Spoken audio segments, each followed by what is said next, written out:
Welcome back after the break. Now we'll continue to talk about the Kashmir Black Day, that is the 27th of October, and we are all observing it today. Since 1947, that has been a regular feature. And now, when we talk about this particular day and its significance, we all know that this was the date when the Indian forces illegally occupied the state of Jammu and Kashmir, and ever since then they have been there. Now, the most important part is that when you look at the current government, I would say that during the last 2.5 years, I think the Kashmir cause has been promoted at almost every level. Whether you talk about the UNGA, where the Prime Minister Imran Khan was so calculated and was so specific regarding the issues, whether he spoke about the Kashmir cause or Islamophobia or climate change for that matter, Kashmir, Kashmiris and their right to self-determination and the support for their indigenous homegrown movement, or for that matter raising voice for the miseries they are going through, I think Pakistan has done a brilliant job. But I think a lot more needs to be done. This issue should be highlighted at every forum, and people should know that what the Kashmiri people are going through at the moment. And as I earlier also mentioned, and I want to repeat it also, that the actual number of forces, according to the latest statistics, that is not 900,000. That is around 1.5 if you include the police, the second-rate military forces, and the 900,000 proper Indian military. So one soldier for 7 people. Look at the ratio. I think this is the maximum military, I would say, density in the world at any given time. To talk about this now, we have been joined by Lieutenant General retired Talat Masood Saab. Needs no introduction, is a very senior analyst. General Saab, thank you very much, sir, for your time. And we have also with us Shahryar Afridi Saab, the chairman for the Kashmir Committee. Shahryar Saab, thank you very much for your time. I know it must have been a very busy day for you, but sir, once again, thank you very much for your time. General Saab, first of all, sir, your take on today's verdict, 27th of October, the Black Day as we call it, the significance, the importance of this particular date, sir. Your take. I think it's an extremely important day in the sense that the Indian designs have always been to swallow Kashmir and to sort of deny the rights of the people of Kashmir and to integrate Kashmir fully and totally into India and also change its demography and also in a way completely sort of defy you know the United Nations Security Council resolutions and international obligations that India was supposed to comply with. In a way, it's a total defiance of all that, and this is what it symbolizes this day. The way that they have gone about and flouted all international norms and also conducted like a bully, you know, and one who has very sort of designs which are meant to crush the Muslim population over there, change its demography, and alter the complete dynamics of Kashmir. And they think that they can suppress the voice of the people of Kashmir, their aspirations. They are sadly mistaken. But as you very rightly mentioned, the number of forces that they have employed in order to crush the voice of the people of Kashmir is something most extraordinary. But what is most disturbing for us, and of course for the cause of Kashmir, is that the way that the international community, due to expediency, is silent about the plight of the Kashmiris and the way that India... Because sir, when we talk about the international diplomacy, this concept of morality doesn't exist anymore. Yeah. It's about the economics. The more and expediency. Yeah, there you go. Even Shahryar Saab, as we speak, Mark Esper, the Defense Secretary, as well as Mike Pompeo, the Secretary of State of United States of America, just 10 days prior to the American election, are visiting India, and they are signing Becca and a couple of other cause there as well. And don't you think that also gives a lot of strength to the Indians, sir, to do whatever they want to do in Kashmir? Earlier they had the support of the Russians and the Western Bloc. Now again they have the total support of the Americans the French, the British, the Germans on this particular cause, sir? The only word we hear very seldom, sir, is about the human rights violation. Nobody ever talks about the real issue of Kashmir, sir, at the international forum, other than countries like Pakistan, Malaysia, or Turkey for that matter. Bismillahirrahmanirrahim. Thank you so much for inviting me. First of all, let me condemn the recent bomb blast in Peshawar. That cowardly act is again a clear message to Pakistan and all the stakeholders of Pakistan that our enemies are not willing to allow any space which can be utilized by Pakistanis in their own interest. One. Second and most important thing, this holy month of Rabiul Awwal, again the month of blessings of Allah. What we have witnessed of late in France, I thought France will learn from history, but unfortunately, again, the upcoming elections of France, again, is something where politics and personal agendas and interest and polarizing humanity is the first and foremost priority of those so-called leaders whose sole objective is their self-interest. Now when we talk of Kashmir and the role of the prosperous world, where the US and the rest of the European countries, let me, through you, educate our youth and all those who matter the most, and especially after this hybrid and fifth generation war, where fake news is the order of the day. On the 22nd of October, for the very first time, Indians celebrated Black Day, and their approach and overall policy is to again bully Pakistan and blame Pakistan for anything. Since their inception, they have been blaming Pakistan, and once again, they are one way or the other trying to confuse the global community and especially the key stakeholders of the globe. If you recall, 19th of July 1947, at the residence of late Sardar Ibrahim, all the political parties, prior to Pakistan Indian independence, they decided that we will go for Pakistan and we will join Pakistan. That was a clear message.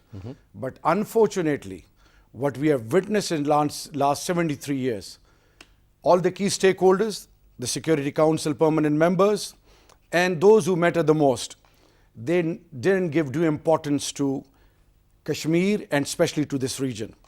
Now the world needs to realize that why, after the failure of Versailles Treaty and the failure of League of Nations, the entire globe and Europe, Western Europe, witnessed such atrocities which are unprecedented in human history. Millions of people were bullied in the name of lust for power, and power struggle at the end of the day was the main objective of all the key stakeholders. But what we have witnessed, that after 1945, UN was supposed to lead from the front and address all the root causes. And who took this Kashmir cause and issue? The Indians. To UN. Indians. And now after 73 years, last year, UN Secretary General was here when we initiated 40 years of hosting of Afghan refugees. UN Secretary General here in Pakistan said loud and clear that all those commitments are still intact and right of self-determination needs to be given. But unfortunately, as you said, that you need to be a second largest market, you need to be so-called a secular largest country in the world and so-called democratic country in the world, and in the name of that, you can bully humanity. So what we have decided as a state and then all the key stakeholders, and then when we talk of Kashmir Committee, we represent both the houses, Senate and National Assembly. All the key stakeholders, civil, military, we are on the same page. And after 5th of August 2019, when Indians revoked Article 370 and 35 from Indian Constitution, and since then, even today, they have come up with another law, a draconian law, where any foreigner or Indian can purchase land in illegal Indian occupied Kashmir. Which sort of messaging they're trying to give to the They're trying to prosperous change world? the demographics It's there. a message that they don't believe in any law. They are totally challenging the UN and anything related to UN. Another most important area which I need to mention over here is that demographic changes means demographic terrorism is taking place.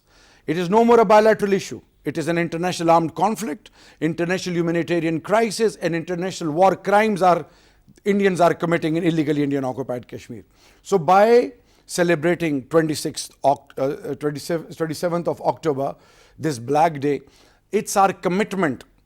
And it's our commitment, irrespective of our political backgrounds. It is the commitment of the state of Pakistan that no matter what, we will knock at the door of all those who better the most. And we need to educate our youth, because the use of technology, by becoming vloggers, bloggers, we need to come and promote the humanity, because it's not about any religion or any sect, it's about humanity. And the way Indians have violated all forms of morality, it's high time now that Kashmir is a flashpoint, and the world need to realize that their future commitments, anything related to their businesses or their coming generation, the entire global peace is at stake. And if you include Russia, half of the world population live in this region. Absolutely. And if they're unable to realize, recently, the moment they revoked 370 and 35A, look what happened in Ladakh.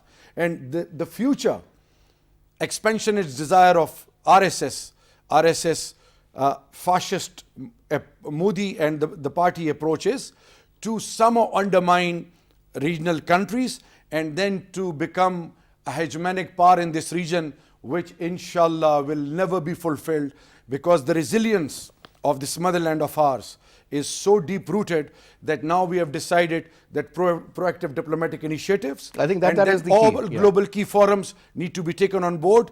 And the more we expose India, and trust me, their fault lines, they themselves are more than sufficient to undermine themselves. Mr. Sab, I'll come back to you, and we'll also talk about the rhetoric, because I think when we talk about the Indian narrative, the counter narrative needs to be there, sir. And unfortunately, in certain cases, it seemed missing. Now, Jalal Sahab, we always had a very, very reactive approach, unfortunately, in the past. You know, if something would happen, we would react. This is the time when we are also witnessing something proactive. I would like you to throw light on that aspect. Plus also, sir, since 2019, 5th of August, the important point is that the Chinese have been also sucked into this issue, sir. Abrogation of 370, making it a union territory in Ladakh, or calling it a union territory. I mean, that is not acceptable. They are there and they mean business. Do you think the Kashmir cause is now not a bilateral or a trilateral? Rather, there are four major players involved in that area. So that's China, India, Pakistan, and the Kashmiris. Jalal Sahab? Absolutely, there's no doubt about it that China has been drawn in. It was already there, but it has been drawn in more in a specific way. And I think as far as Pakistan is concerned, it is something good for Pakistan, because you have on your side also China now, which is also saying that how India has flouted the UN resolutions and how it has unilaterally sort of taken steps which are against all principles of international behavior. So there is no doubt about it that we have with us the support of China. But as you earlier mentioned, and I fully agree with you, that because of expediency, it's a different matter, that despite the fact that all these powers know exactly what India is doing, but they dare not speak out. So that's very unfortunate. But I think it's the voice of the people, the strength of their resistance, despite all the military that is there, which is unheard of, and so much disproportionate to the population of that country, which only shows that India is, it thinks that it's treating those Kashmiris as though their lives do not matter. I mean, can you imagine that they have not been there are thousands of houses from where you find that people have not come out of their house because of this terrific fear of theirs and the sort of curfew that has been imposed on in those places.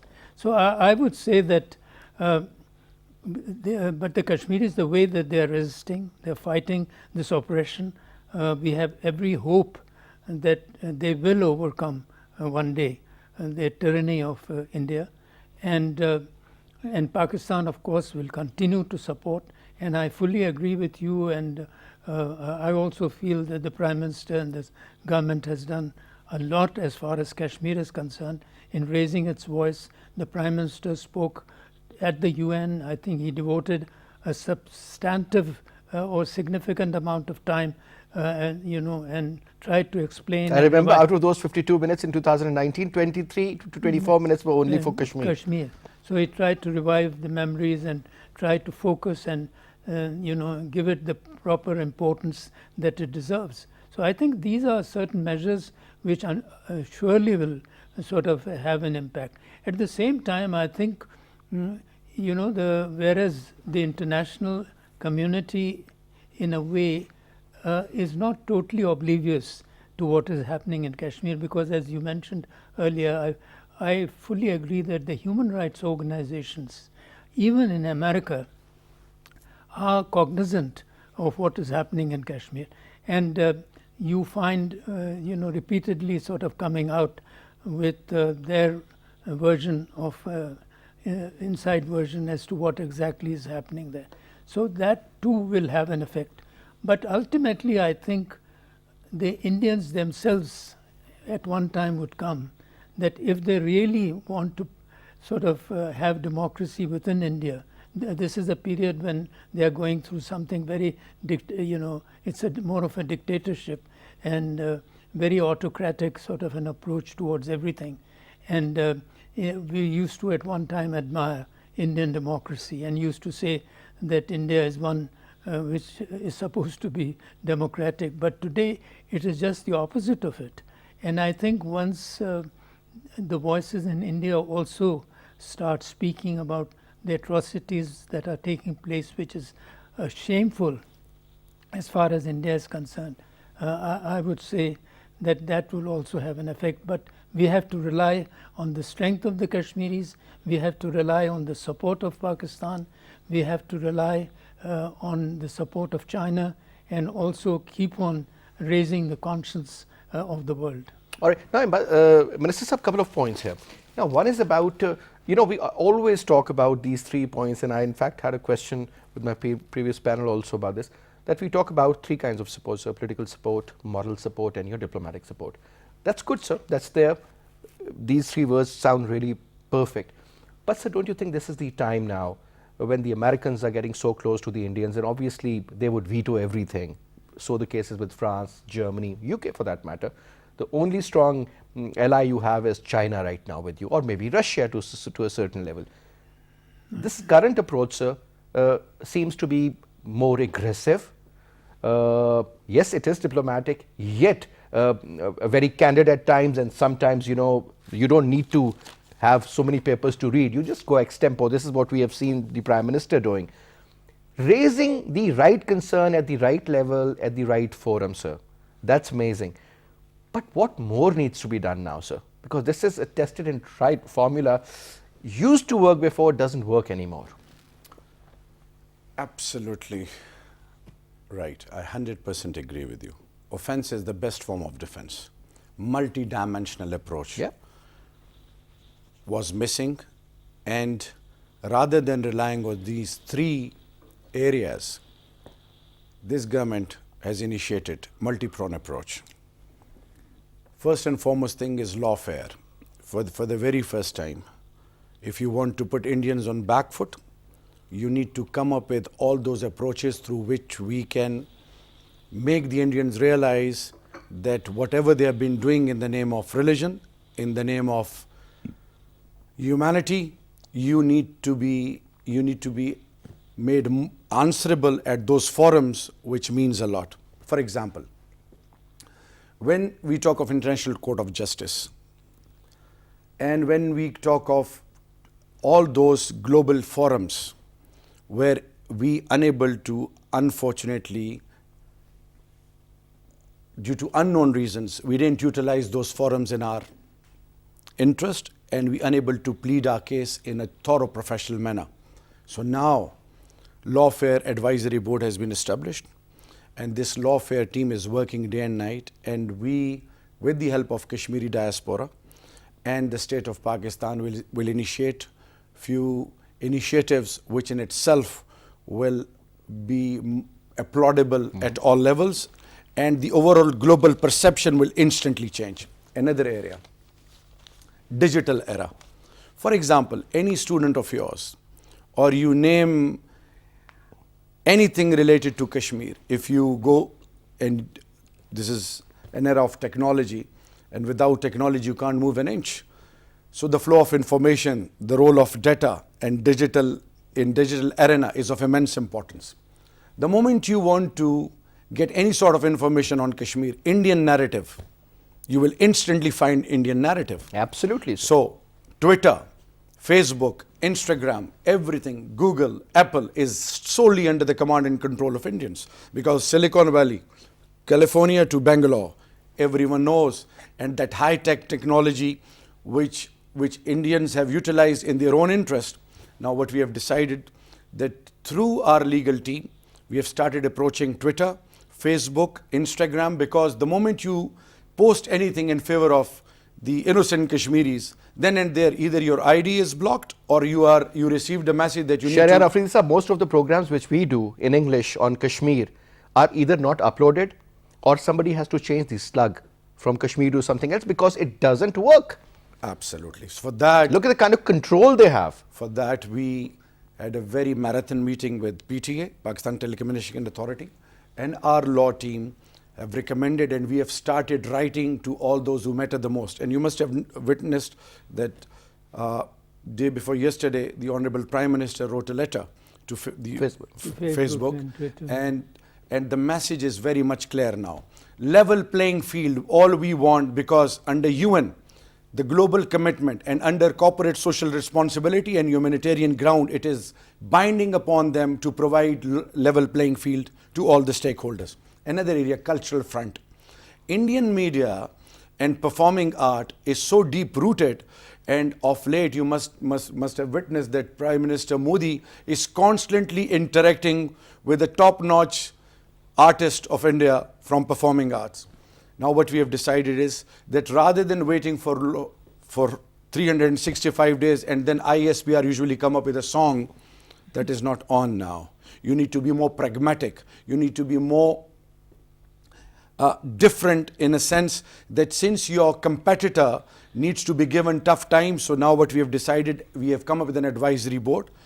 All those professionals of performing arts from all backgrounds, they, along with them, we have come up with an approach where we will come up with movies, telefilms, dramas, theatre, and we will be taking these troupes to different corners across the globe, where through art and culture, we would like to convey a real message of peace, harmony and love. And then the way Indians have demoralized and brought Indian culture, the Kashmiri culture, to a level where it is literally not to be seen anywhere. Their tourism, their culture, social fabric has been changed. So we need to become their voice, and that's what we are doing. Another area which we need to realize, that global narratives are basically more or less in the area of media and then academia. We have made it a point that now we need to reach out to the top-notch universities, Harvard, Oxford, Eton. We have started writing to them.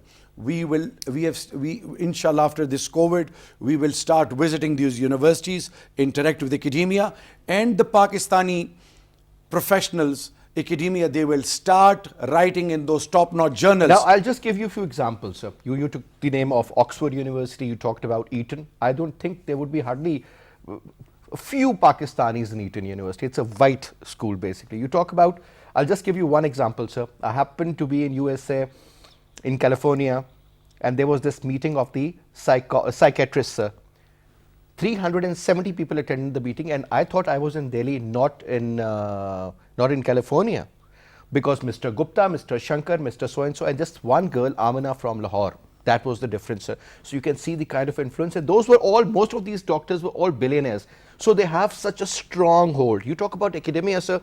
Every other head of department is again an Indian. You talk about the people working in White House, mostly Indians. So don't you think that we really need to work on war footing to get there? Because you know, so the market, when you just look at it in the perspective of a market share, you have this much, the Indians have this much, whether we like it or we don't. That is one reality. So you talked about media, Minister Saab. When in media, I mean, you switch on CNN or BBC, top two channels. Primarily, whenever you'll see a cooking oil ad, Indian. Anything Indian. They have the slot. I was surprised and shocked to see that in BBC they have purchased a slot now, just like inside Africa. Whole slot. Indian girls sitting, talking to Indians, showing a different perspective of India, and that sells, unfortunately, sir. They would never talk about Kashmir. You raised very, very valid points. Now, let me take you again to 1947. On the 14th of August, Pakistan came into being. On the 15th, Indians. In the very first year, Indians did one thing which Indians are benefiting from that. That initiative was they brought fourth pillar of a state under the umbrella of state of India. They started investing on it, and whereas we unable to realize the importance of the fourth pillar. In 1980s, the former Prime Minister Indira Gandhi, she initiated a plan which is doing wonders for India now. They selected 1,000 professionals from mass communication departments across India, 500 girls and 500 boys. And Foreign Office, Ministry of Foreign Affairs of India was given this task that in different regions across the globe, they will be financed by the Foreign Office, but they need to work for media, print media, and then so-called media houses. And then down the line after 2 decades, the same 1,000 Indians, they started working at an executive level. Top level, yes. And then now, after 40 years, you name any newspaper, any media house, the top notch of those media houses, they are serving Indians, and Indian myth and narrative is the order of the day. So now, rather than giving importance to population or what they've been doing of late, we need to understand. Take an example of Israel. They proved their worth after 1945. Their resilience as a nation. And even if your worst enemy is well equipped and they have done something extraordinary, you need to appreciate that. Similarly, Afghanistan, without any infrastructure, their resilience forced the occupation powers to somehow, even US realized that now Pakistan can play a pivotal role, and then peace dialogue, everyone is aware of that. I don't agree that Indians have become the blue-eyed of Americans. Americans at this juncture is again relying on Pakistan. Because peace in How come, sir? Afghanistan. Mark Esper is in India, Mike Pompeo is in India, and right 10 days before the American election, I mean, what's the hurry? There is something important. They believe that the Indians are, forget about the economic giant, which India is, or the number of people living there, or the size of the middle income group. But sir, India's geographic location, Quad, so many other areas. I mean, Indian clout, Indian approach, Indian role, no doubt, was very much intact. But 5th of August 2019, it turned the table upside down.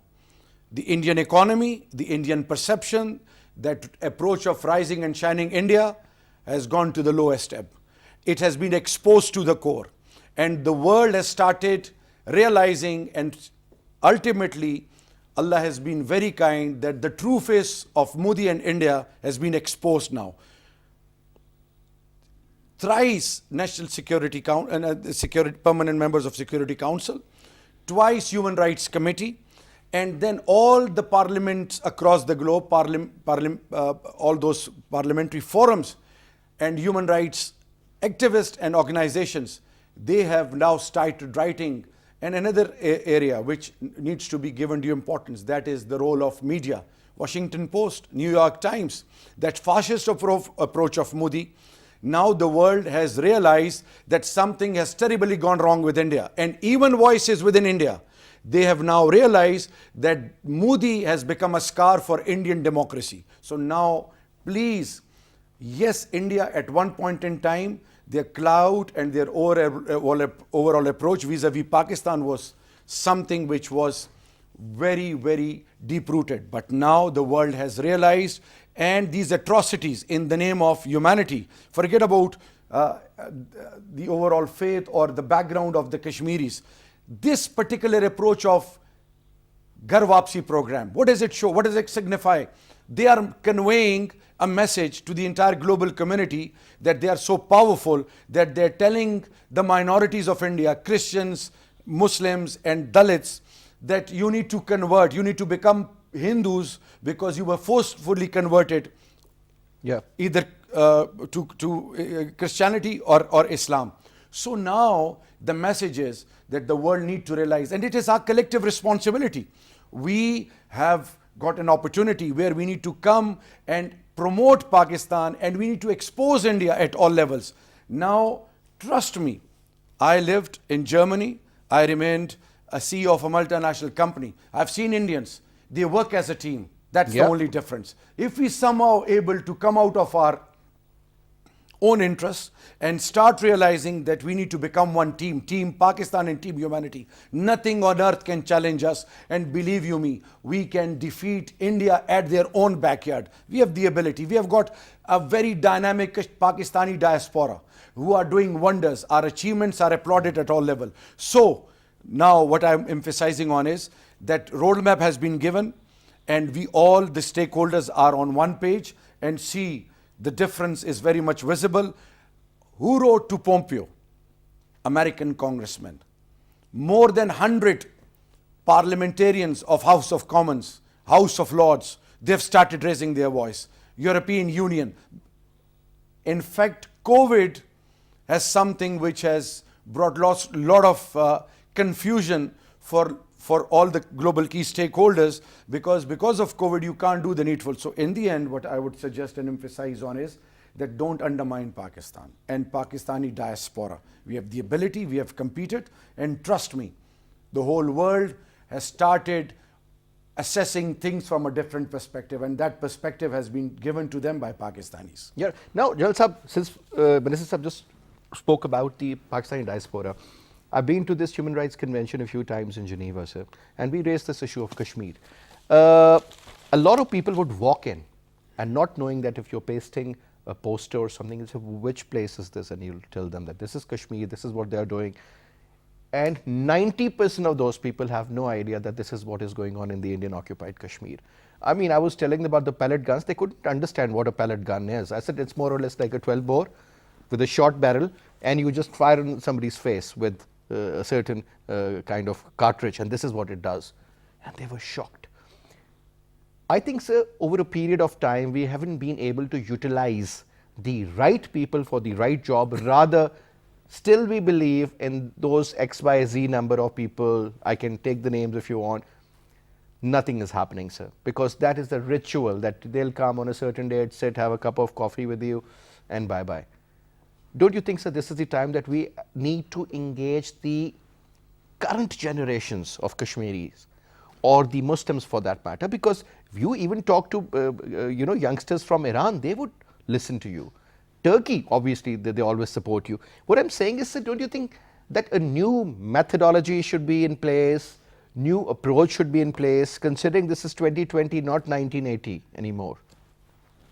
Well, I mean, there's no doubt about it that you have to take advantage of the changes that have taken place in terms of technology, in terms of how the media has become a dominant factor in influencing the minds of the people and sending your messages across the media. I think, and there are so many channels in the media itself. So I think all these things matter. You are right there.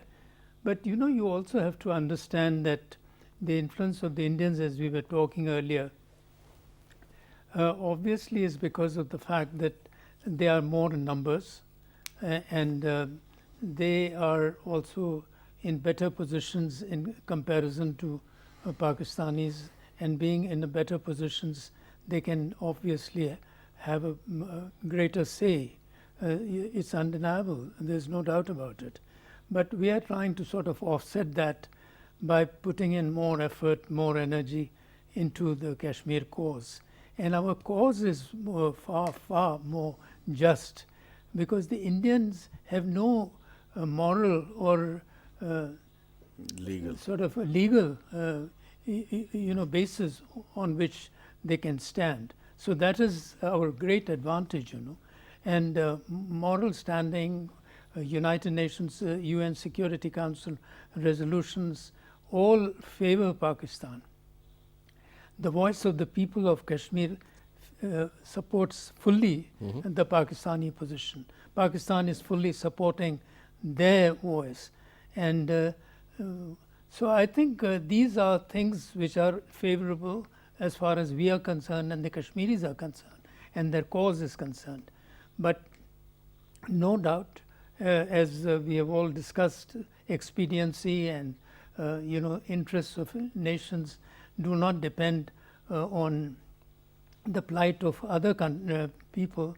It depends on their own interests. Even now? Even now, I mean, you can see that, as you were also mentioning, the way that the America tries to woo India, the way that other countries also try to sort of say in guarded words, even if they do want to say something, so that their vested interests are not compromised. Even Muslim countries, you can see the way that UAE and others and Saudi and so on, they have been somewhat hesitant in openly sort of talking about Kashmir, except for Turkey and Malaysia and one or two more countries maybe. So that is also a fact of life, because they have their own interests. And just as you know, not many people talk about the situation of the Burmese Muslims or the Palestinians. Look at the way the situation of Palestine has been handled.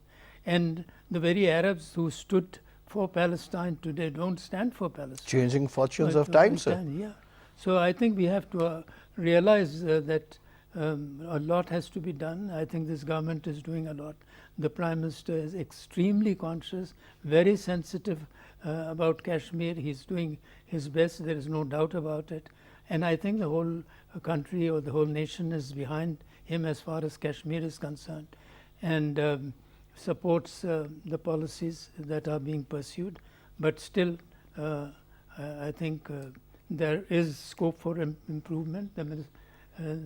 I think our colleague has just said in very, very exhaustive terms what exactly could be done, and I think we should follow that route so that we get better results in the future. Most of these Gulf countries, sir, whether, let me take the name UAE for that matter, Oman most likely is going to follow, Kuwait has shown concern, maybe Saudi Arabia at some stage, support for the Israelis in a way that accepting them as a separate state, and later on we'll see how do they manage this Palestinian conflict. Do you think, sir, their tilt towards Israel primarily means that the Palestinians are not very happy with them? That's a reality. Will it hurt the Kashmir cause from their perspective at some level, sir? Because we have been getting a lot of support from them. Well, as far as Gulf countries are concerned, every state, they have their own interests, and they are entitled to take their own decisions according to their own national interest and their overall interests. Arab-Israel wars, they have fought 3 wars, and now where Palestinian issue is, unfortunately, it is not at that level where it should have been. But let's not compare Kashmir with Palestine. Here we are talking of a country which has got the ability of mutual assured destruction. Every martyr, everyone who is named, who is killed or martyred in the name of Kashmiri, their loved ones show all-out solidarity with whom? With Pakistan. They bury their martyrs In our flag. in our flags. Imagine prisoner of conscience. all those who are behind the bars. Asian Darabi is one classic example. She's not willing to compromise. Her husband, Qasim Fatu, is behind the bar since 28 long years. Hats off to his commitment. And there's a huge list. Another area. Half widows. Hundreds and thousands of people in the name of Kashmiri are either being martyred or they are missing. And their widows are waiting. And the so-called prosperous world, those who consider themselves as champion of humanity or human rights, they need to know that the women of illegal Indian occupied, irrespective of their background, they need to know that they are humans first, the agony through which they are going through. Then pellet guns, that is not even allowed today in contemporary affairs. It is not even, you can't use pellet guns against animals, forget about humans. They are using that against humans. Another area which needs our attention, especially in this COVID, the way they have been treating children. What does it signify? It signifies one thing, that the criminal silence of the prosperous world is asking for trouble. And let me remind, my Prime Minister constantly hammered one thing by telling the prosperous world to wake up before it's too late. And the world needs to learn from history. The after effects of Hiroshima, Nagasaki can even be witnessed even now. Yeah. So now technology has altogether gone to a different level. And Pakistan is committed to Kashmir cause. And Kashmir, as the founder of this nation, the father of this nation, has conveyed it loud and clear that it's a jugular vein of Pakistan. And my Prime Minister and every stakeholder, civil, military, all the political parties on Kashmir, we all are on the same page. So, through you, I would like to convey a message. The way we competed Indians in sports, trust me, we can compete with them and we can beat them in their own backyard. The only missing link was right person for the right job. I 100% agree with you. Our diplomatic mission is well equipped. They have got all the due ingredients. MOFA is doing a terrific job. Then the expertise of the former diplomats, we are also utilizing that. Then academia. Then the most important, the dynamic youth of Pakistan. They need to show more resilience the way Kashmiris have been showing their resilience. So rather than relying on other countries, what we can contribute as a nation, that needs to be given due importance, because the people of illegal Indian occupied Kashmir, after Allah, they are solely relying on Pakistan. So we need to be more responsible, we need to be more proactive, and then we need to work as a team, and which we have started of late. And trust me, nothing on earth can challenge your determination once you are committed and once you want to do something constructive. Believe you me, the blessing of the divine power will be there and Allah will guide you and help you. And trust me, the turning point was the day Modi revoked 370 and 35. The 5th of August last year. And they've asked for trouble. The fault line of India, the Sikhs of India, the minorities of India, the people of India, all those lower caste Hindus, they've realized, and even the sane voices, even Congress, even people within BJP, they've started raising eyebrows and raising questions, because it's not about Pakistan or Kashmir. It's about India now. Yeah. India is at the receiving end. That slogan of rising and shining India is at the receiving end. And the world have realized that Modi, in fact, is a name of that fascist approach, where they are again repeating those blunders which were committed during Holocaust. Imagine people, children starting from the age of 5 up till the age of 35, the youth, they are picking boys and girls of all age groups and throwing them in concentration camps. And their objective is to change their mind. How can you do that? It's been 174 years Kashmir is at the receiving end. They never compromise. They are not willing to compromise. They're not willing to surrender. I think the And as a determination over a period responsible- of time and as a responsible gotten state, stronger. as a responsible state, don't forget we are the believer of whom? Of Ahl Bayt. We are the ones who give more importance to sacrificing everything in the name of humanity. And we have proved in the past, and we are telling and conveying it to the prosperous world that for heaven's sake, we believe in peace and harmony. My Prime Minister has constantly been conveying this message. So now, our role is to be more focused, to be more practical, and to utilize all those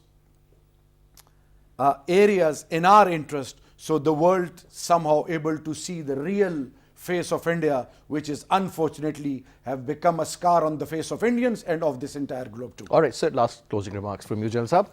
Well, I think we should continue our efforts, and we should continue to sort of further sort of give support to the Kashmir cause, and look at the areas where we can do much more than what we have been doing in the past.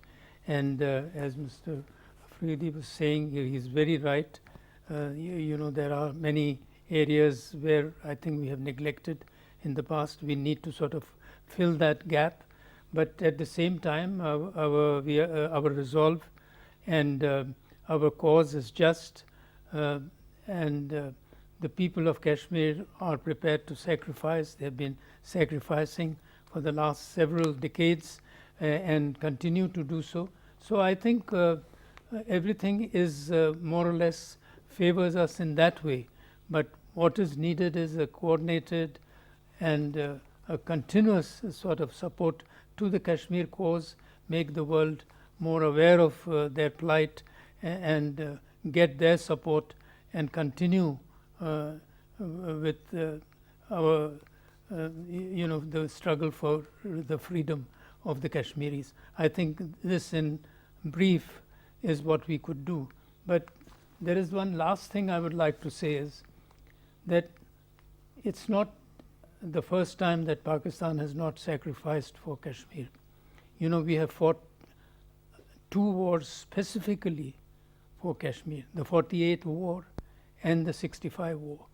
And so Pakistan has, given great sacrifice for the people of Kashmir, and continues to give sacrifice, in the sense that we are prepared to compromise our economy, our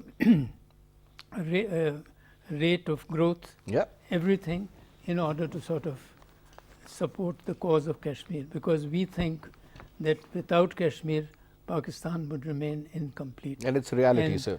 today, It's a reality, as India's atrocities continue to sort of increase, our effort from our side Should to be lifted support too. should, All right. in proportion, also increase. All right. General Saab, thank you so much. Minister Saab, it was a pleasure having you, sir. And that's all we have for this transmission. I'll see you again tomorrow at 8. Till then, you take good care of yourself. Khuda Hafiz.